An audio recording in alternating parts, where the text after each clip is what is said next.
لو انا سالتك مين احسن فريق بيلعب كرات ثابته في العالم هترد بكل بساطه وهتقول لي ارسنال. اقول لك كداب ما اتفرجتش على وادي دجله. تعال نشوف حالتين، واحده من فاول وواحده من كورنر لمحمد الشيخ مدرب وادي دجله. اللي بيلعب الفاول واحد مخصص في الكرات الثابته. طب ايه اللي هيحصل؟ عينك مع الاثنين اللي الدايره الحمراء عليهم، هم واقفين قدام الحيطه بره 18. ايه اللي هيحصل؟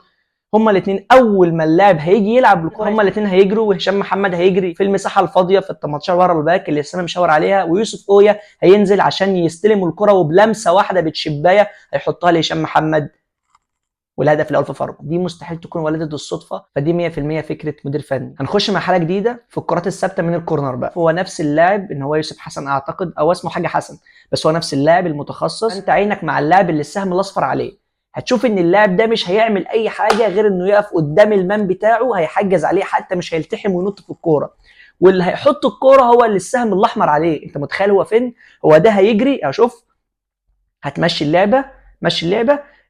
ايه اللي حصل؟ اللاعب اللي السهم الاصفر عليه ما عملش اي حاجه غير انه محاوط بس على المان بتاعه عشان ما يطلعش، وهو مش هيطلع يلتحم معاه. اللاعب اللي السهم الاحمر كان عليه هو اللي دخل قطع قام ركب الكوره وحطها هدف.